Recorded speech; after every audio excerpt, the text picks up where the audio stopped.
Buenas tardes, alumnos. El día de hoy vamos a tratar el tema de síndrome febril en pediatría. Los temas que vamos a tratar va a ser, o los subtemas que vamos a tratar son definición, valores normales de la temperatura corporal, fisiología de la fiebre, fisiopatología de la fiebre, fiebre sin foco, bacteriemia oculta, ¿no? Infección bacteriana invasiva o infección bacteriana potencialmente grave, ¿no?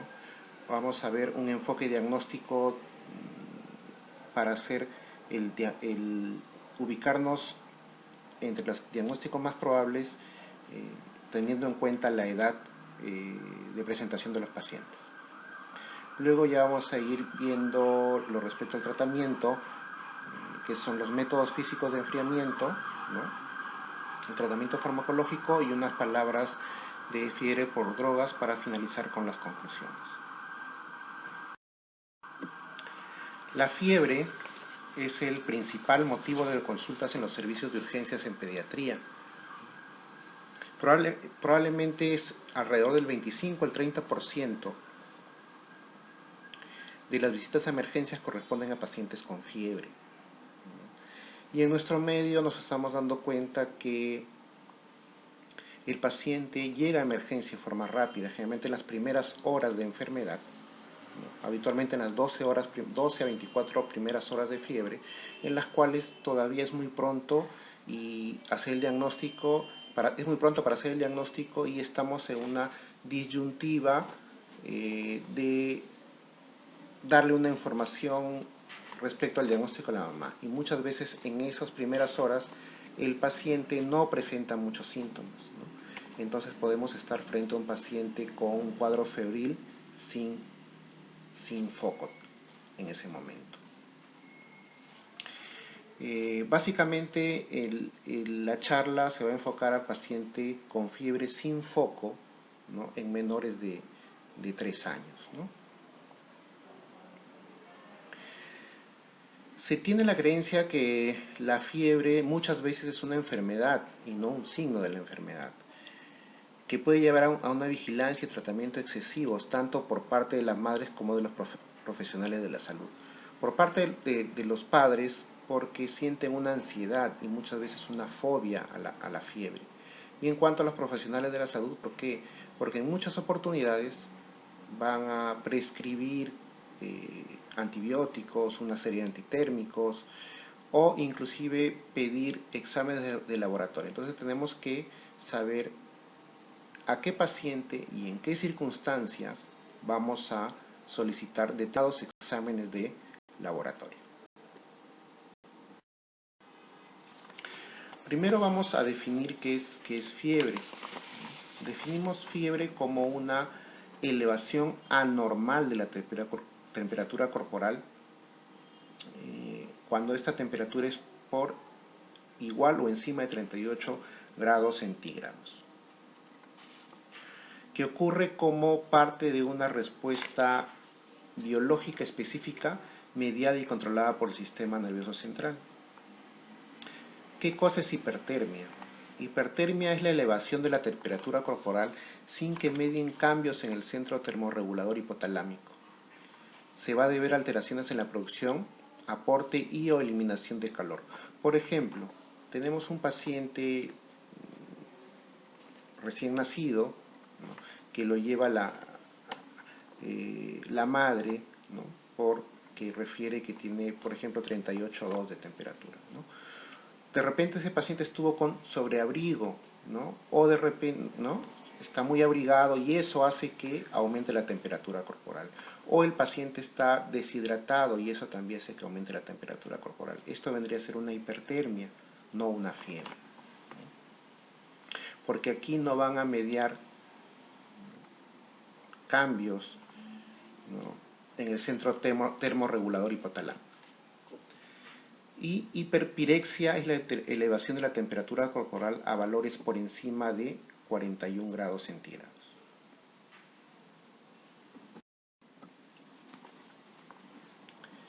Normalmente existe una variación de la temperatura corporal, ¿no? Que es fisiológica, ¿no? Tenemos una temperatura normal en 37 grados que una variación diaria de más o menos 0,5 grados centígrados dependiendo del transcurso del día, ¿no? Vamos a tener un mínimo mínimo la temperatura en el día. En el día va a ser entre las 2 y las 4 de la mañana y un máximo entre las 4 y las 6. Dicha variación normal de la temperatura se mantiene incluso durante la respuesta febril. Es decir, si estamos cursando con un cuadro infeccioso, vamos a tener un poco más de fiebre, ¿no?, en estos lapsos de tiempo. Ya hemos hablado acerca sobre las variaciones normales, ¿no?, de la temperatura. También vamos a mencionar que hay lugares en que se puede tomar la temperatura, ¿no? Temperatura rectal, ¿no?, temperatura oral, temperatura axilar, ¿no? Algunos también lo toman temperatura cutánea en la frente o lo toman a nivel óptico, ¿no? Y tenemos instrumentos de medida, termómetro digital, termómetro de mercurio. Actualmente muchas veces se prefiere el termómetro digital para evitar aquellos accidentes que pudieran ocurrir derivados de una ruptura del termómetro de mercurio. Pero todavía se debe usar también el termómetro de mercurio. No quiere decir que no se use, ¿ya? Entonces, ¿cuáles son los lugares de medición para la fiebre? Vemos, básicamente, lo más común es el rectal, axilar, oral, ¿no? También les menciono que puede ser a nivel cutáneo en la frente y óptica, ¿no? Pero vamos con el rectal. Considerada como la más adecuada para estimar la temperatura central. Recomendada por la mayoría de las guías para medir la temperatura en neonatos y lactantes, en los que no exista una contraindicación, es decir, que no sean pacientes neutropénicos, que no tengan una cirugía rectal reciente. En el niño mayor, debido a la incomodidad de este tipo de medición, se utilizan generalmente otras vías. ¿Cuáles son estas vías que generalmente usamos? La vía axilar o oral, que son las alternativas más recomendadas a la vía rectal, siendo más utilizada en nuestro medio la primera de ellas, la vía axilar. La medición de la temperatura oral puede verse afectada por la taquimia, ¿no?, incremento de la respiración, empezamos a jadear un poquito, ¿no? Eso hace que pueda aumentar la temperatura, o por la ingesta reciente de líquidos fríos o calientes. Aunque diferentes estudios han demostrado que la temperatura registrada por estas vías es inferior a la obtenida por la vía rectal, muchas veces no se recomienda realizar la conversión debido al amplio rango de diferencias obtenidas, ¿no? La vía óptica, ¿no?, su uso por parte de la familia ha salido en aumento por la facilidad del uso, ¿no?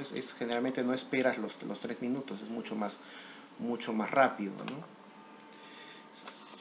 Sin embargo, los termómetros de venta al público son poco precisos, ¿no?, por lo que no se recomienda para tomar decisiones clínicas. En quienes,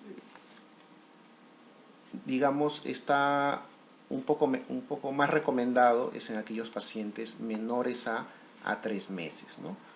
Porque en menores de 3 meses es un poco más difícil, por comodidad básicamente, ¿no? Y no esperamos el tiempo de los 3 minutos, ¿no? Es mucho más rápido la toma, ¿no? En menores de 3 meses sí pudiéramos usarlo. El otro lugar en que toman la temperatura es en la frente, ¿no?, que registra la temperatura producida por la arteria temporal. Tanto la temperatura óptica como la frente, son métodos infrarrojos.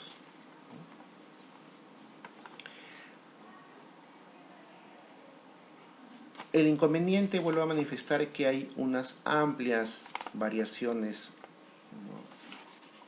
Muchas veces van a depender del instrumento en el cual lo estamos utilizando, ¿no? También puede variar por el sudor o cambios vasculares.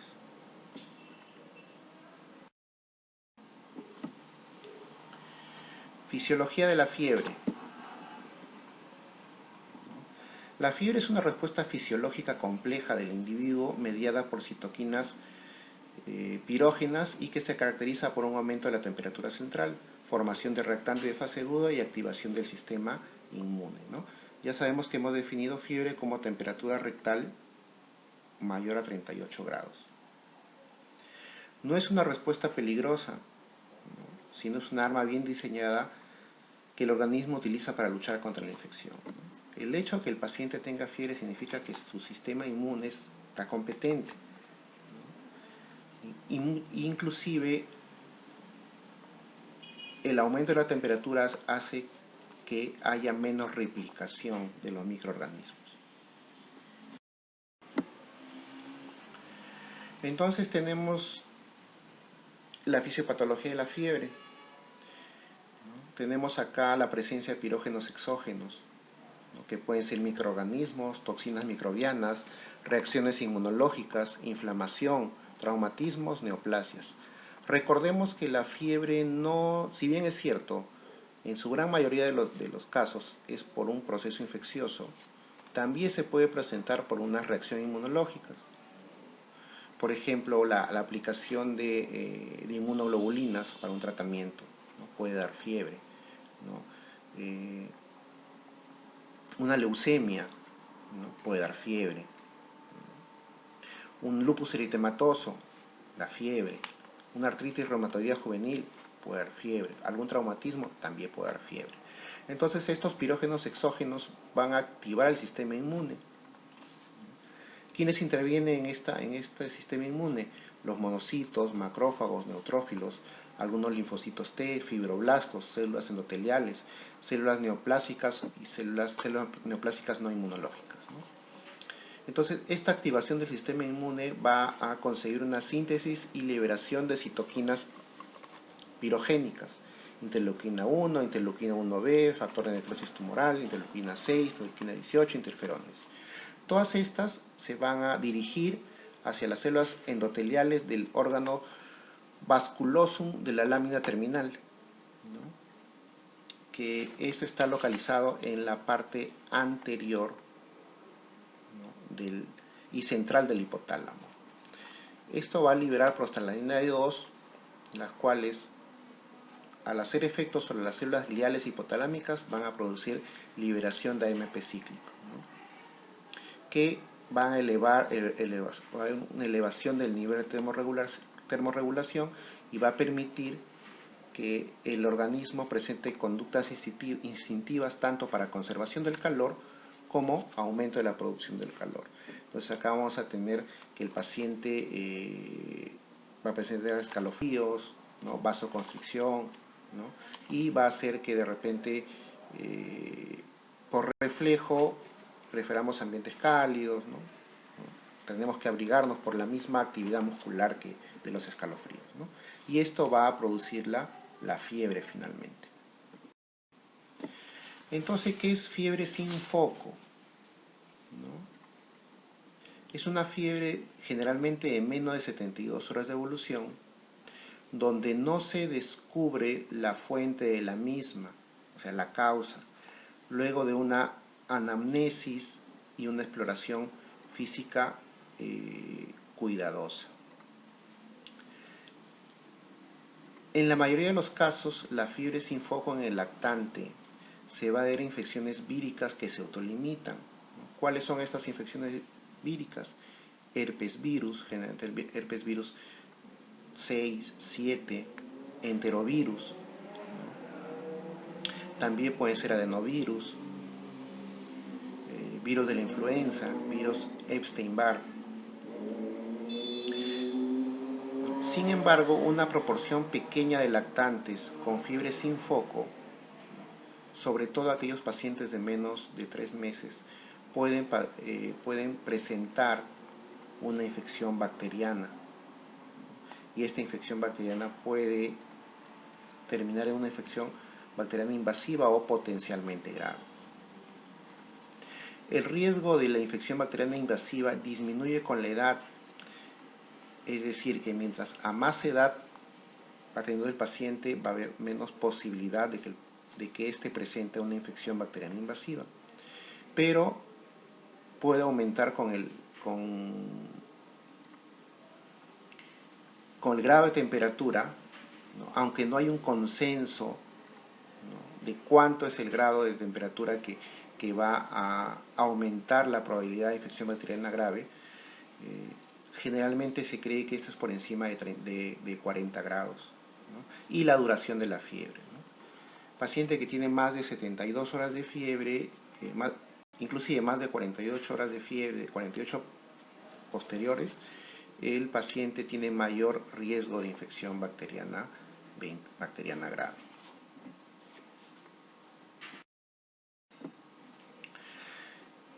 Vamos a hablar qué cosa es una bacteriemia oculta, que también puede ser una forma de presentación de una infección bacteriana en un paciente con fiebre sin foco.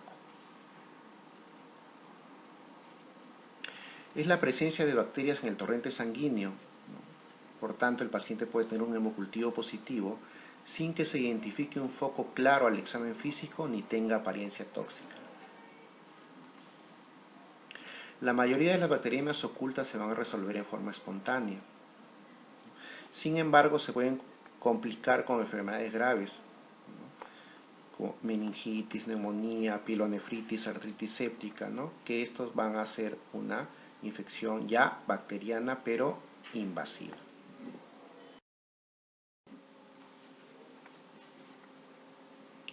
Ante todo síndrome febril se debe buscar signos de alarma, ¿no?, apariencia tóxica.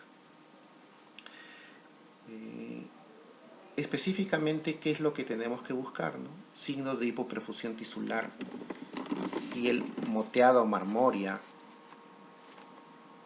palidez marcada, frialdad, generalmente frialdad distal, cianosis, pulsos débiles, ¿no?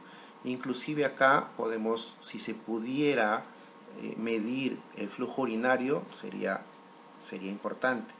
Exantema petequial generalizado, afectación del nivel de conciencia, vamos a tener probablemente un paciente somnoliento, letárgico, signos de insuficiencia respiratoria, ¿no?, pobre contacto visual.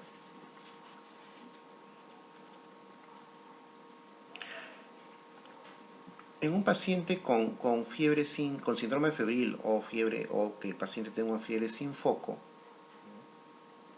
la alteración del estado general es el dato que me va a aumentar es el principal dato que me va a aumentar el riesgo, ¿no?, de que este presente una infección grave.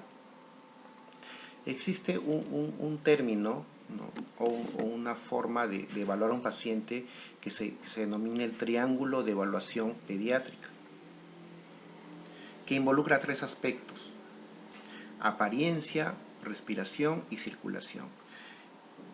Este triángulo de evaluación pediátrico lo hacemos rápido, ¿no?, habitualmente en menos de 30 segundos. Debemos acostumbrarnos a aplicarlo en todo paciente febril, porque todo paciente febril, ¿no?, por más que conozcamos que por frecuencia las causas virales son las más frecuentes, sí va a haber un pequeño porcentaje que va a depender de algunas variables, ¿no?, que van a ser una infección bacteriana que puede llegar a ser grave, ¿no? Entonces, para eso, el principal dato es la apariencia, ¿no?, ver si el paciente tiene buen o mal estado general. Entonces nos basamos a través de la evaluación y el triángulo de evaluación pediátrica. Les mencioné que hay 3 aspectos de este triángulo, ¿no? Apariencia, respiración y circulación. Aquí no necesitamos tocar inclusive al paciente. No utilizamos estetoscopio, ¿no?, solamente vemos al paciente, ¿no? Apariencia, vemos si el paciente te sigue con la mirada, ¿no?, si tiene un buen contacto visual, se consuela con la madre o la persona más cercana a su entorno, ver cómo la posición del paciente, ¿no? El paciente tiene que ver movimientos activos, no tiene que estar flácido, ¿no? Respiración, vemos, ¿no? Acá vemos que dice signo de insuficiencia respiratoria, ¿no? Si el paciente tiene, por ejemplo, algún ruido tipo estridor, tipo quejido, ¿ya? Si vemos que hay uso de musculatura accesoria, es decir, si el paciente presenta tirajes, ¿no? No es necesario, vuelvo a mencionar acá, colocar el estetoscopio y ver si le silba el pecho o si tiene crepitantes, ¿no? Vemos rápidamente si el paciente tiene taquimia, ¿no? Polimnia, ¿no? Y en cuanto al tercer punto del triángulo, la circulación, básicamente si el paciente tiene una cianosis, si tiene palidez marcada y vemos las características de la piel, ¿no? Si una piel marmórea, ¿no? Se dan cuenta que aquí no es necesario, ni siquiera con lo que me menciono, tocamos al paciente, ¿no? Esto lo tenemos que hacer rápido y tenemos que acostumbrarnos a hacerlo en todos los pacientes febriles. El 20% de lactantes febriles con menos de 90 días con apariencias tóxicas pueden estar cursando con una infección bacteriana invasiva. Si ocurre cualquiera de estos casos, ¿no? Está indicado enviar al niño al hospital en forma urgente, ¿no? La madre tiene que llevarlo en forma urgente, o si nosotros estamos en emergencia, tratar en forma urgente al paciente, porque es un paciente con un mal estado general, ¿no? Que tiene una apariencia tóxica. ¿Qué entidades nos referimos cuando hablamos de infección bacteriana invasiva, ¿no? Podemos tener una meningitis bacteriana, una neumonía, una infección de piel y partes blandas, una artritis séptica, una osteomielitis, gastroenteritis bacteriana e infección urinaria, ¿no? Entonces, todas estas entidades se pueden presentar en un paciente que tenga fiebre, que al inicio presente fiebre sin foco, ¿no? Existen factores de riesgo, ¿no?, para una infección bacteriana invasiva, ¿no? El grupo etario, ¿no?, especialmente los neonatos, ¿no? Mientras menor edad, mayor riesgo de que haya este tipo de infección. Apariencia tóxica. Les había mencionado que el principal factor que se relaciona con mayor posibilidad de hacer infección bacteriana es la apariencia tóxica. Temperatura elevada, generalmente mayor de 40 grados centígrados. No inmunizados, ¿no? Aquellos pacientes que solamente tengan una dosis de neumococo, ¿no? Básicamente tenemos que preguntar vacunas para neumococo, vacunas para hemófilos influenza.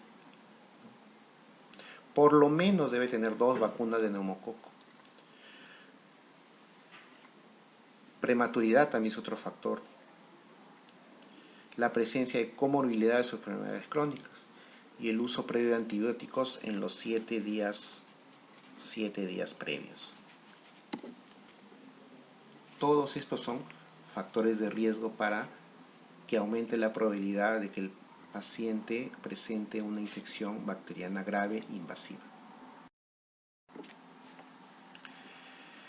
Habíamos mencionado que una de las causas de infección bacteriana grave o invasiva es la infección del tracto urinario. La infección del tracto urinario es la infección bacteriana más frecuente, ¿no?, en pacientes que tienen fiebre sin foco, ¿no?, y que cursan con buen estado general, entre los 3 y 24 meses.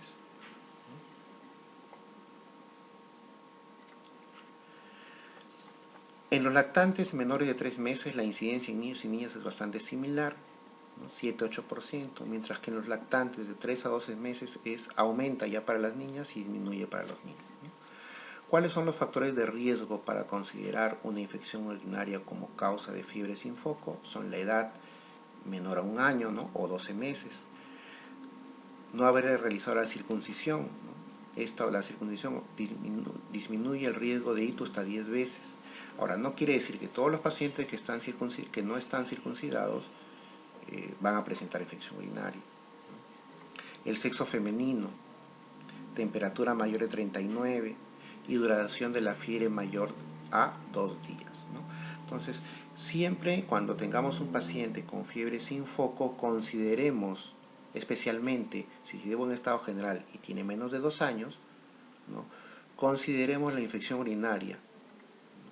Porque es la principal causa de fiebre sin foco, ¿no? en generalmente pacientes menores de 2 años, ¿no? Y siempre preguntar estos datos, ¿no? para hacer un diagnóstico oportuno y preciso.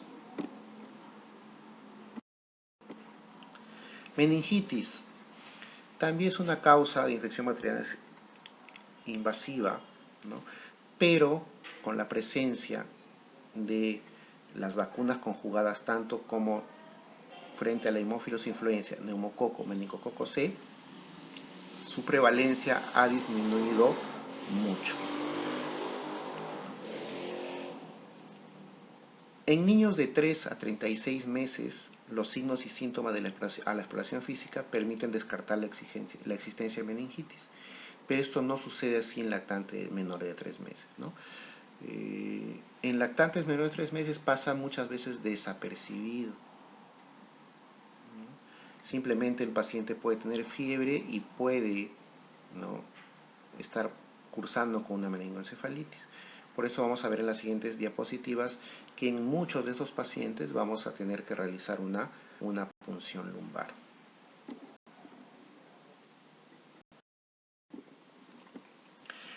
Entonces, es importante considerar la edad del paciente, ¿no?, ya que la edad va a estar en relación, como hemos visto, al riesgo de bacteriemia. Lo podemos dividir en tres grupos etarios: neonatos 0 a 28 días, niños de 1 a 3 meses, o digamos más exactos de 29 a 90 días, y niños o lactantes, ¿no?, de 3 a 36 meses, ¿no? Generalmente esa es la clasificación, ¿no?, que utilizamos cuando tenemos un enfoque por edad y ver el riesgo de bacteriemia. Entonces, ¿qué sucede cuando nos enfrentamos para un paciente menor a 29 días, ¿no?, un neonato, ¿no? Paciente febril incluye pacientes de bajo riesgo, es decir, que tiene buen estado general, ¿no? No tiene apariencia tóxica, ¿no? Hacemos nuestra evaluación completa de sepsis, ¿no? Es decir, pedimos nuestra procalcitonina, pedimos nuestra PCR, pedimos nuestro hemograma, examen de orina, hacemos unos cultivos y una obtención de líquido cefalorraquídeo a través de la punción lumbar, ¿no? Estos pacientes se tienen que hospitalizar y se inicia terapia empírica esperando resultados de cultivos. Por todo esto se concluye que todo neonato febril, incluido aquellos de bajo riesgo, deben ser hospitalizados.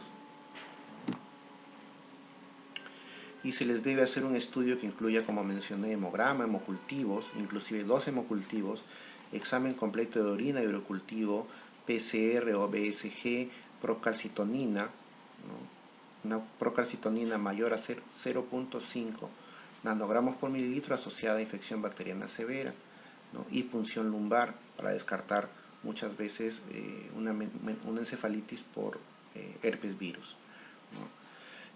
La procalcitonina es uno de los parámetros de laboratorio que nos orientan en forma más pronta y con mayor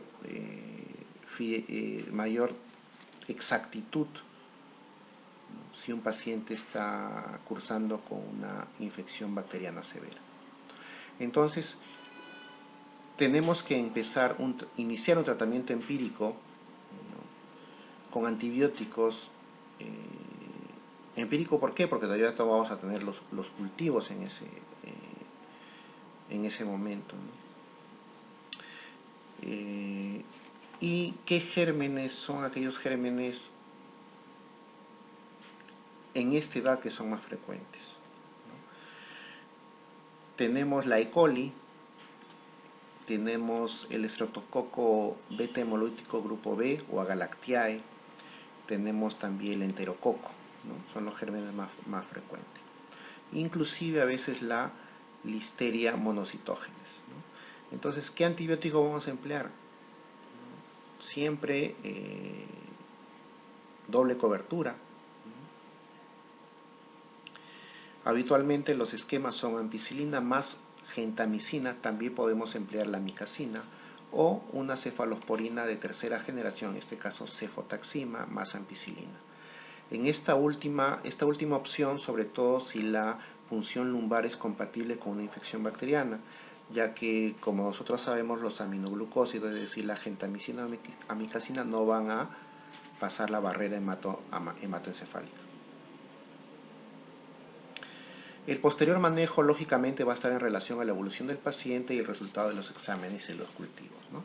Entonces, no olvidar, paciente neonato febril, incluido bajo riesgo, hospitalizar, tomar sus exámenes de laboratorio e iniciar tratamiento antibiótico.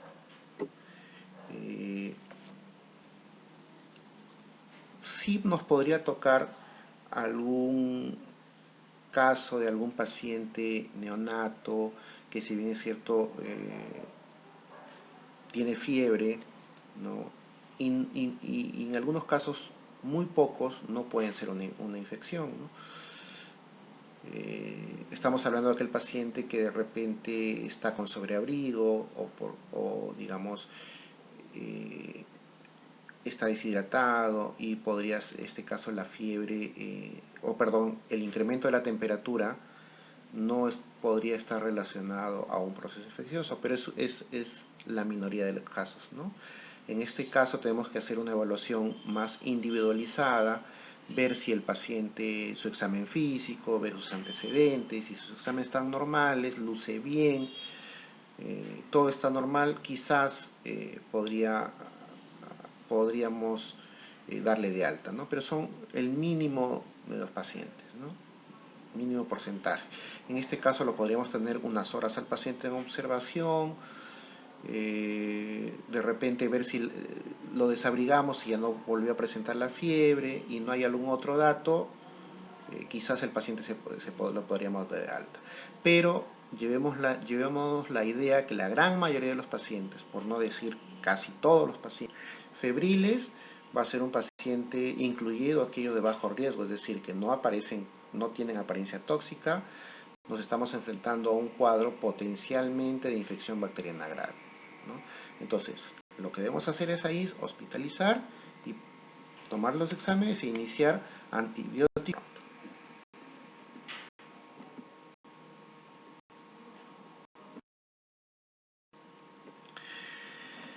Pasamos a ya el segundo grupo etario que habíamos visto, ¿no? Fiebre en el niño de 29 a 90 días o de 1 a 3 meses, ¿no? Aquí sigue siendo la enfermedad viral benigna en su gran mayoría, ¿no? Igual que en el grupo anterior, también los virus son.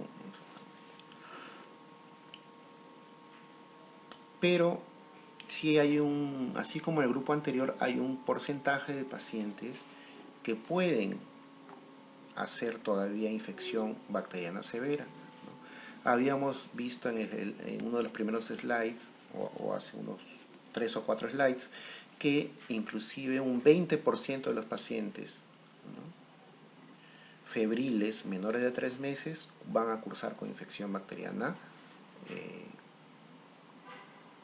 grave o invasiva, ¿no? En este grupo etario también es importante catalogar la apariencia del niño, ¿no? Recordemos que la apariencia del niño es el principal factor que está en relación con el incremento de la posibilidad de que este paciente tenga una infección bacteriana, ¿no? En este grupo etario podemos emplear los criterios de Rochester, que nos van a definir qué paciente tiene un alto riesgo o bajo riesgo de una infección bacteriana severa o invasiva, ¿no? Entonces no se olviden, paciente de 1 a 3 meses tenemos que aplicar los criterios de Rochester.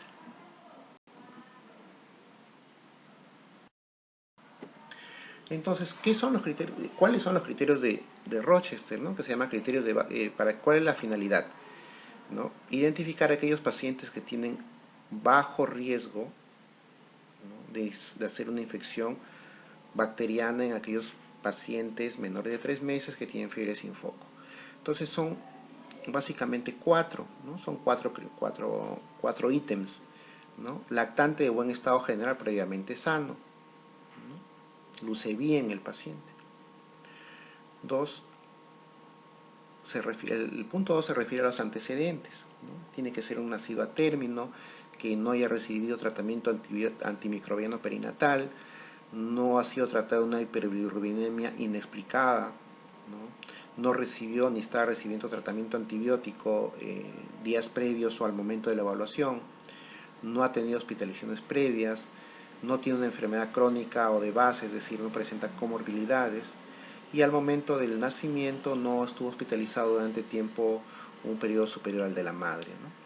El punto 3, ausencia de signos evidentes de infección de la piel, tejidos blandos, huesos, articulaciones u oídos.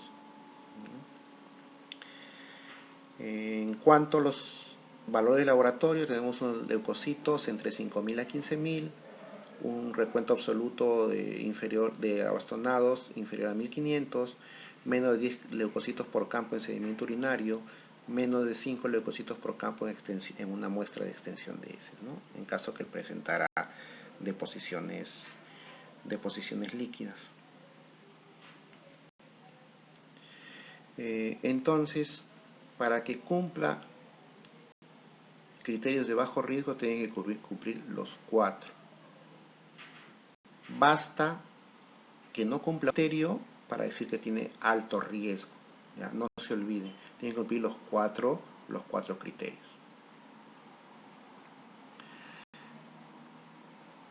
Aquí también obligatoriamente tenemos que pedir exámenes de laboratorio. No podemos aplicar los criterios de Rochester, solicitar los exámenes de laboratorio que estoy mencionando.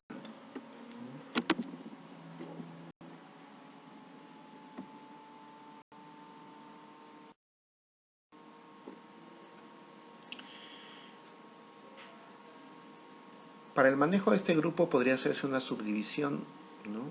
Entre el lactante de 1 a 2 meses y el lactante de 2 a 3 meses, ¿no?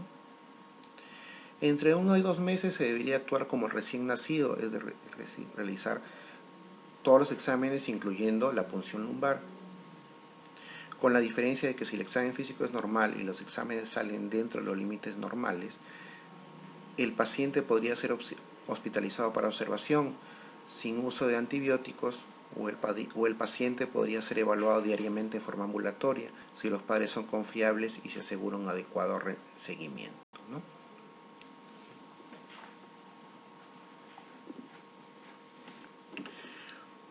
Esto obviamente sí cumple los criterios de Rochester, ¿no? Entre 2 a 3 meses. Al igual que los pacientes del grupo anterior, se le debería solicitar un hemograma, hemocultivo, examen de orina, radiografía de tórax. Aquí no es obligatorio a todos los pacientes realizar la punción lumbar, ¿no? Si todos los exámenes clínicos del laboratorio son normales. En ambos subgrupos, si los exámenes son anormales o hay una variación en el examen clínico, se debería hospitalizar al paciente. Realizar una punción lumbar si aún no se realizó e iniciar antibióticos hasta a tener definido el diagnóstico del paciente. ¿Ya? Entonces este es un esquema. Si tenemos un paciente de alto riesgo, es decir, que no cumple los criterios de Rochester, les vuelvo a mencionar, tiene que cumplir los 4 criterios, basta que no cumpla uno para considerar alto riesgo. Entonces un paciente de alto riesgo de infección bacteriana severa o infección bacteriana grave, este paciente tiene que ser hospitalizado, le pedimos sus cultivos, vamos a realizar punción lumbar dependiendo de la edad, ¿no? Si tiene entre 1 a 2 meses, la realizamos. Si tenemos entre 2 o 3 meses, evaluamos, ¿no? E iniciamos antibiótico parenteral. Si tiene bajo riesgo, ¿no? El manejo, o sea, cumplió los 4 criterios de Rochester, es un paciente de bajo riesgo, el manejo va a ser ambulatorio. Podemos tener dos opciones. En el esquema 1 pedimos los cultivos y podemos iniciar una dosis, ¿no?, de tratamiento antibiótico con ceftriaxona, ¿no? 50 miligramos por kilo intramuscular, y lo revelamos en 24 horas. Y el esquema 2, en aquel paciente de bajo riesgo, vuelvo a repetir, en el cual va a ser un manejo ambulatorio, pedimos los cultivos y observación en casa, ¿no? Explicamos bien a los padres los signos de alarma, ¿no?, y el control en 24 horas, ¿no? Si había algún deterioro en el lapso de esas 24 horas, acudir inmediatamente a emergencia, la recomendación. Antes de pasar a fiebre en el niño de 3 a 36 meses, recordar que en un paciente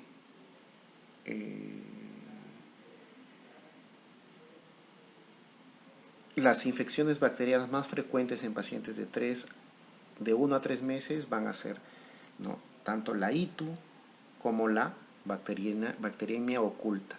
Y la causa más frecuente de bacteriemia oculta es el Streptococcus pneumoniae. Menores de 3 meses todavía tenemos una presencia de infecciones bacterianas relativamente importantes en frecuencia, ¿no? Ahora sí, fiebre en el niño de 3 a 36 meses. Igual, ¿no?, la apariencia tóxica es el principal factor de riesgo que me incrementa las posibilidades de que esta infección sea una infección bacteriana.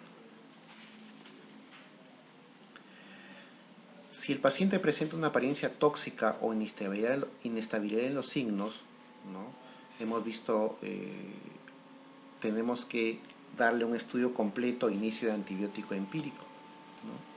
Esto sirve también a aquellos pacientes de 1 a 3 meses, ¿no? Si tenemos un paciente de 1 a 3 meses y que tiene apariencia tóxica o inestabilidad en los signos vitales, o sea, por ejemplo, está con signos de hipoperfusión, está somnoliento, está letárgico, no vamos a aplicar los criterios de Rochester, ¿no?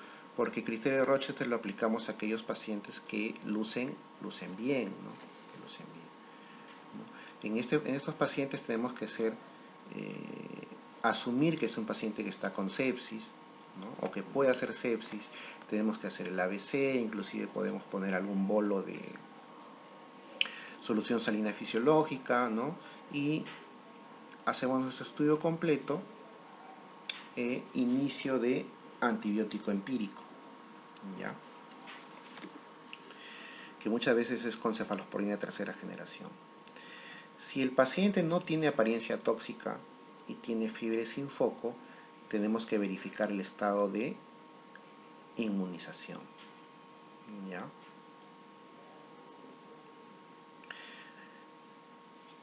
Las vacunas que más están en relación con esto y debemos preguntar obligatoriamente tienen que ser sus vacunas contra Haemophilus influenza y contra neumococo, ¿ya? Igual aquí sigue siendo la infección urinaria y la bacteriemia oculta las causas más frecuentes de infección bacteriana, ¿ya?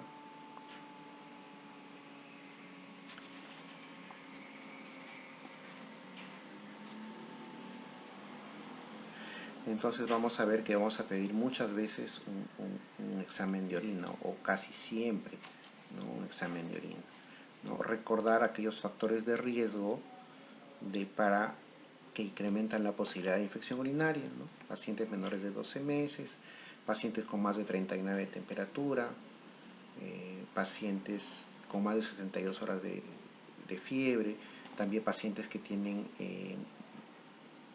algún episodio previo de infección urinaria, también es un factor de riesgo.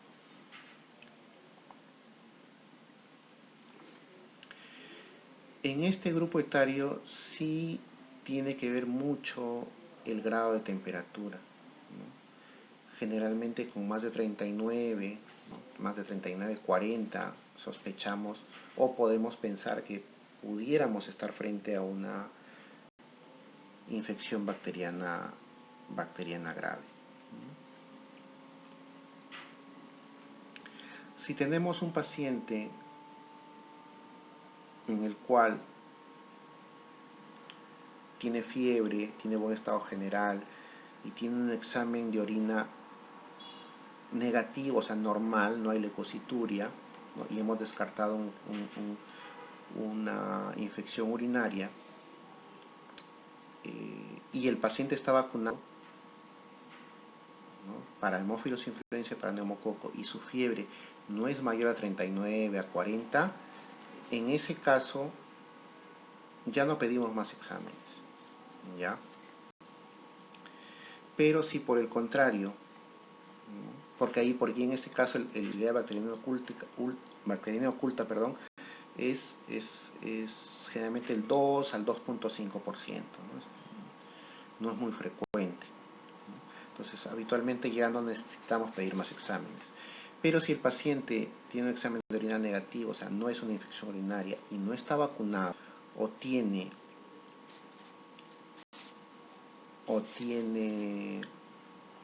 más de 39, 40 de temperatura, ¿no? Podemos pedir lo que ya saben, ¿no? Procalcitonina, ¿no? Generalmente cuando es más de 0.5 nanogramos por mililitro está alterado en nuestro hemograma, ¿no?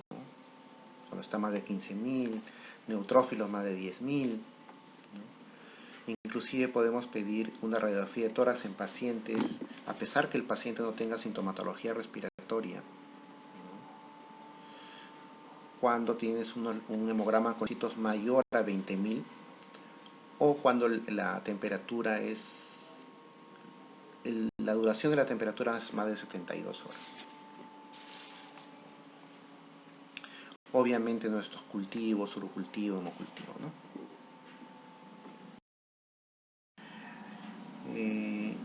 Aquí más o menos un resumen, ¿no? El paciente tiene fiebre sin foco, lo primero que tenemos que ver es el estado general, ¿no?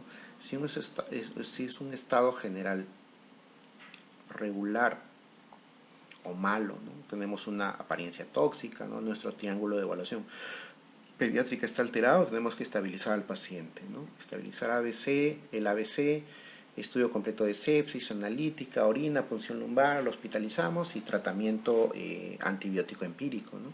Si el estado general es bueno, ¿no? Hemos visto que hay menor de un mes, de 1 a 3 meses, de 3 a 36 meses, ¿no? Y más de 36 meses.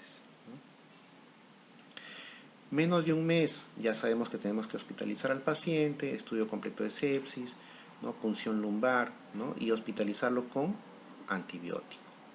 De 1 a 3 meses, estratificar el riesgo, ¿no? Bajo riesgo, alto riesgo. Ahí ven que dice bajo riesgo y cumple todas. Se refiere a todos los criterios de Rochester, ¿no? Si es bajo riesgo, ¿no? Alta, sin antibiótico, ¿no? Si es alto riesgo, ¿no? Hospitalizar al paciente, ¿no? Punción lumbar hemos visto que si tiene de 1 a 2 meses tenemos que realizarlo, de 2 a 3 meses podemos obviar esto dependiendo de una evaluación individualizada del paciente. No necesariamente todos los pacientes por encima de 2 meses van a tener que realizar la punción lumbar, ¿no? Pero en ambos grupos, ¿no?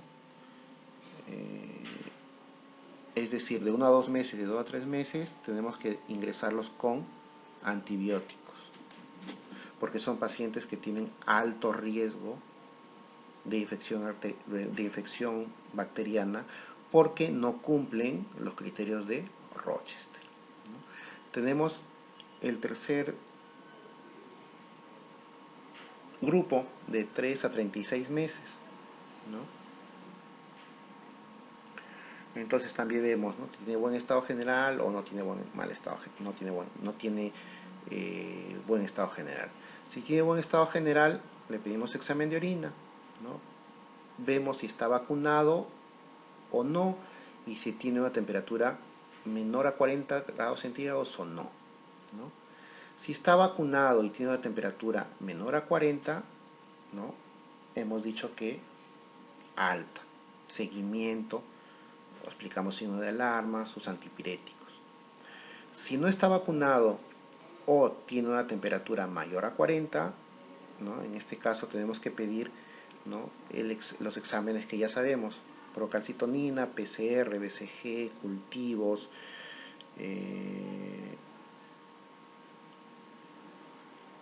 urocultivo, hemocultivo, ¿no?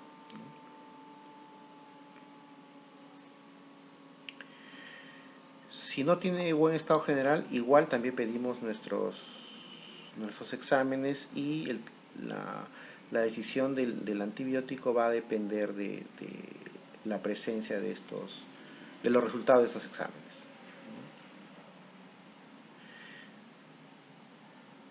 Mayor de 36 meses, la probabilidad de que haya una infección bacteriana grave ya es mínima, ¿no? Salvo que el paciente tenga un mal estado general, ¿no? Entonces vemos, si tiene buen estado general y menos de 72 horas de evolución, ¿no? Nos respondemos sí, tiene buen estado general y menos de 72 horas de evolución, alta, y revisión periódica de controles. Si no tiene buen estado general o el tiempo de la evolución es mayor a 72 horas, vamos a pedir pruebas de laboratorio en función de la sospecha clínica, ¿no? Entonces, recordemos que el principal factor que se relaciona con el incremento de la posibilidad de que haya una infección bacteriana, ¿no?, grave es la apariencia tóxica, ¿no? Recordar que en los neonatos tenemos que hospitalizarlo, tratamiento antibiótico, ¿no?, previos exámenes de laboratorio. De 1 a 3 meses aplicamos los criterios de Rochester. Si los criterios de Rochester me dicen que los cumple todos, el paciente tiene bajo riesgo, mandamos a la casa sin antibiótico y signo de alarma y controles. Si tiene alto riesgo, ingreso con antibióticos y la punción lumbar la vamos a decidir de acuerdo a una serie de variables. De 3 a 36 meses, recordar que aquí es importante ver el estado vacunal y el grado de temperatura, ¿no? Si está vacunado y tiene menos de 40 y tiene buen estado general, habitualmente ya no pedimos ningún examen, no damos tratamiento antibiótico y controles periódicos. Si no tiene buen estado general,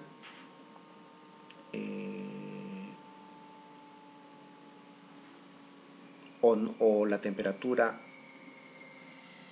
es mayor a 40 o no está vacunado, pedimos exámenes de laboratorio, ¿no? Pero recordar que a todos este grupo de pacientes o aquellos de 3 a 36 meses, si estos pacientes tienen factores de riesgo para infección urinaria, tenemos que pedir nuestro examen de orina, ¿no? Recordar muchas veces que este examen de orina lo vamos a pedir a casi todos los pacientes con fiebre sin foco. ¿Por qué?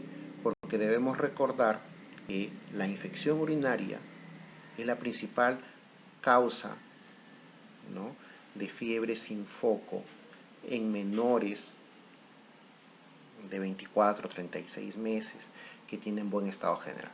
Por tanto, la única forma de saber si nuestro paciente tiene una infección urinaria, ¿no?, es pedir el examen de orina respectivo. Recordar también que todo este grupo de pacientes tienen riesgo de hacer una bacteriemia oculta.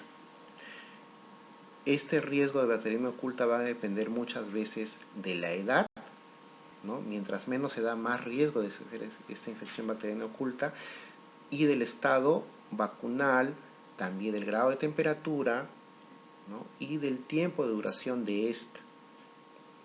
¿Ya?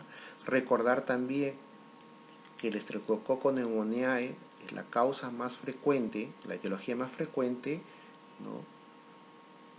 que encontramos en pacientes con bacteriemia oculta. Correcto. Entonces, algunas palabras sobre fobia o temor a la fiebre, ¿no? Los padres creen que pueden ocasionar efectos nocivos, convulsión, lesión cerebral, delirio, coma, ceguera, muerte. Ya sabemos que todo esto es falso. Se debe disipar este mito y se reforzará el empleo de los medios físicos o el empleo apropiado de antipiréticos para evitar errores en la administración y efectos tóxicos, ¿no? Tampoco debemos excedernos con el empleo de antipiréticos, ¿no? Porque podría haber algunos errores. La mayoría de la fiebre no es dañina, eso tenemos que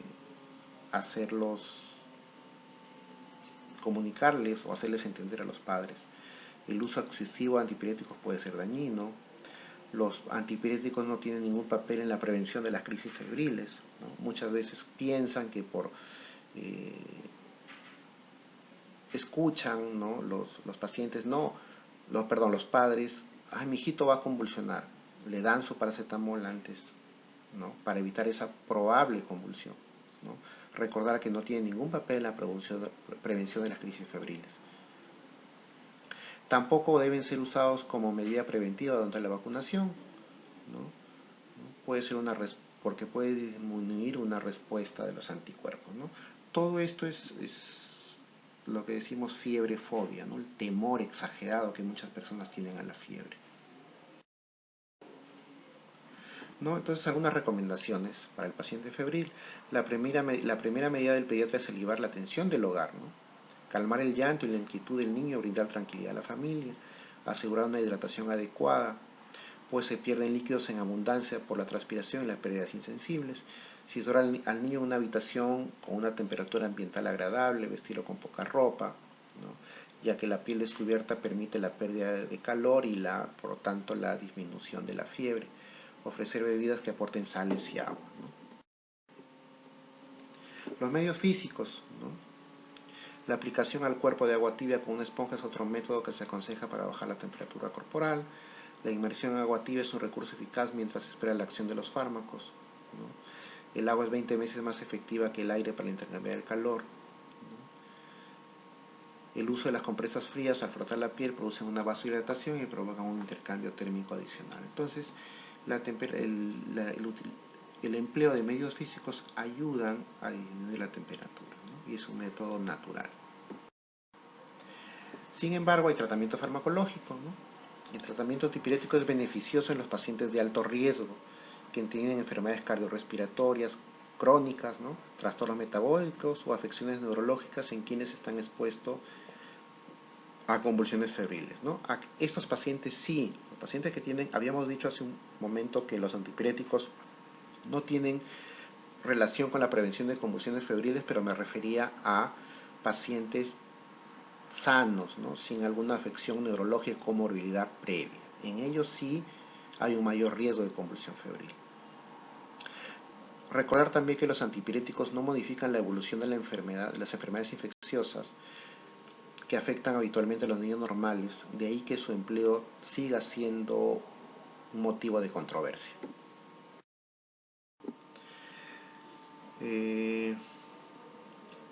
Vamos a hablar un poco del paracetamol. La dosis es 10 a 15 miligramos por kilo por dosis, cada 4 a 6 horas. Es el antipirético más utilizado en pediatría, ¿no? Es un compuesto de origen sintético derivado del P-aminofenol. El mecanismo de acción es aún desconocido, pero el efecto antipirético parece deberse a su capacidad para disminuir la síntesis cerebral de prostaglandinas. La absorción es rápida y casi total en el tracto gastrointestinal, ¿no? Se unen las proteínas plasmáticas un 20 a 50%, su vida media es 1 a 4 horas, ¿no? Tenemos paracetamol vía oral, que puede ser en gotas, ¿no? Frasco, suspensión y tabletas, pero también tenemos paracetamol endovenoso, ¿no? El paracetamol endovenoso tenemos una dosis de carga de 20 miligramos por kilo por dosis, luego de seguida de una dosis de mantenimiento de 10 miligramos por kilo por dosis cada 12 horas. ¿No? Tenemos que administrarlo en una infusión que pase en 15 minutos. ¿Ya? Y la presentación son frascos de 500 miligramos por 50 mililitros o 1000 miligramos por 100 mililitros. La hepatotoxicidad es el efecto adverso más frecuente. Se suele presentarse con la administración de múltiples dosis supraterapéuticas a mayor a 15 miligramos por kilo por dosis, ¿no? Hay mayor riesgo de hepatotoxicidad con la isoniazida, rifampicina, fármacos antipilépticos, ¿no? Está contraindicado en pacientes con insuficiencia hepática. Ibuprofeno, que es un antiinflamatorio, dosis de 5 a 10 miligramos por kilo por dosis. Es una dosis aceptable, eficaz y segura cuando se usa un tiempo limitado en mayor de 6 meses. Inclusive en muchos estudios tienen un efecto antipirético ligeramente mayor que el paracetamol, contraindicado en pacientes con insuficiencia renal, trastorno de coagulación y úlceras gastroduodenales. Hasta hace poco se creía que no puede ser seguro en pacientes con antecedentes de asma. Esto ya está rebatido. El ácido acetil salicílico, que también es un AINE, en pediatría su uso está bastante restringido por la asociación de síndrome de relleno, que es una enfermedad grave caracterizada por encefalopatía hepática, que puede afectar a niños y adolescentes con una incidencia máxima entre los 5 y 15 años, ¿no? Empieza con un cuadro febril, aparentemente una virosis, posteriormente presenta vómitos, alteración de estado de conciencia, hepatomegalia, transaminasas elevadas, sin ictericia. En pediatría, básicamente el ácido acetilsalicílico lo empleamos en pacientes con síndrome de Kawasaki, ¿no? Aquí ya vemos, ¿no? En pediatría lo usamos en artritis reumatoidea, enfermedad de Kawasaki, ¿no? Y la FDA recomienda que colocar los riesgos en los insertos de estos medicamentos infantiles, ¿no? Metamizolodipirona, ¿no? La dosis es 15 miligramos por kilo por dosis, vía oral, rectal o parenteral. Un riesgo de la hipotermia, especialmente en pacientes menores de 1 año de edad, ¿no? Y su uso parenteral, ¿no? puede causar hipotensión. La FDA en Estados Unidos no recomienda su uso en niños por su asociación para desarrollar agranulocitosis. Sin embargo, en nuestro medio sí se usa con bastante frecuencia, ¿no? Lo conocemos, ¿no? Nombres comerciales, ¿no? Repriman, Antalgina, Novalgina, ¿no? Que son ampliamente conocidos y deberían usarse con precaución, ¿no?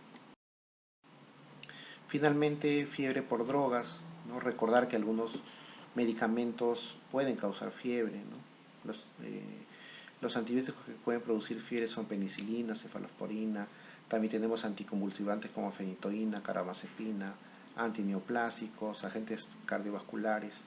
El tratamiento consiste en suspender el fármaco causal y la fiebre suele desaparecer en 72 horas después de interrumpir el fármaco responsable. Y para terminar, conclusiones. Vemos que en la mayoría de los casos la fiebre sin foco en el lactante se debe a infecciones víricas que se autolimitan. Sin embargo, una proporción pequeña de lactantes con fiebre sin foco, sobre todo menores de 3 meses, padecen de una infección bacteriana invasiva. Ante todo paciente que presenta fiebre se debe buscar factores de riesgo, signos de alarma y evaluar si el paciente tiene un aspecto tóxico. Los antipiréticos no modifican la evolución de la enfermedad infecciosa. O sea, no va a cortar la enfermedad, ¿no? Definitivamente no acorta la enfermedad ni va a mejorar el proceso infeccioso. De ahí que su empleo siga siendo motivo de controversia. La edad el aspecto general y las horas de evolución de la fiebre son claves a la hora de decidir la realización de pruebas complementarias como hemos visto en el transcurso de la charla, ¿no? Bueno, eso sería la última diapositiva, ¿no? Muchas gracias.